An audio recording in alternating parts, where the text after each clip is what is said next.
உயர்தமிழ் வலையொலி நண்பர்கள் அனைவருக்கும் அன்பான வணக்கம். இந்த காணொளியில் யாப்பிலக்கணத்தில் அழகிட்டு வாய்ப்பாடு கூறுதல் பற்றி தான் தெரிந்து கொள்ளப் போகிறோம். இப்போது ஒரு திருக்குறள் கொடுத்துட்டு அழகிட்டு வாய்ப்பாடு தருக அப்படின்னு கேட்பாங்க. இங்கே என்ன திருக்குறள் இருக்குது அப்படின்னா, உலகத்தோடொட்ட ஒழுகல் பல கற்றும் கல்லார் அறிவிலாதார். இப்போ பாருங்கள், ஃபஸ்ட்டு திருக்குறளை இந்த மாதிரி தான் எழுதிடணும்.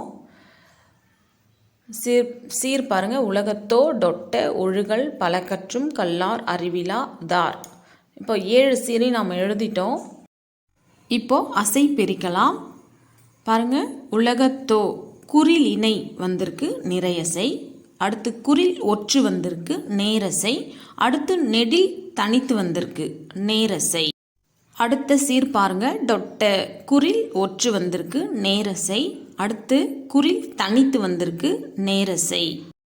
அடுத்த சீர் ஒழுகல் குறில் இணை வந்திருக்கு நிறையசை, குறில் ஒற்று வந்திருக்கு நேரசை. அடுத்த சீர் பல கற்றும், பல குறில் இணை வந்திருக்கு நிறையசை, அடுத்து குறில் ஒற்று வந்திருக்கு நேரசை, அடுத்தும் குறில் ஒற்று வந்திருக்கு நேரசை. அடுத்த சீர் கல்லார் குறில் ஒற்று வந்திருக்கு நேரசை, நெடில் ஒற்று வந்திருக்கு நேரசை. அடுத்த சீர் அறிவிலா குறில் இணை வந்திருக்கு நிறையசை, குறில் நெடில் வந்திருக்கு நிறையசை.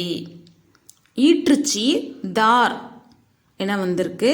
இப்போ நெடில் ஒற்று வந்திருக்கு, நெடில் ஒற்று வந்தால் நேரசை. இப்போ அசை பிரிச்சிட்டோம். அடுத்து வாய்ப்பாடு என்னன்னு பார்க்கலாம்.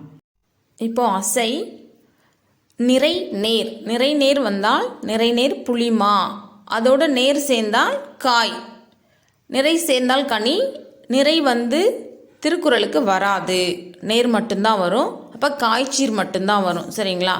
அப்போ நிறை நேர் நேர் புளிமாங்காய், நேர் நேர் தேமா, நிறை நேர் புளிமா, நிறை நேர் நேர் புளிமாங்காய், நேர் நேர் தேமா, நிறை நிறை கருவிலம், நேர் நாள்.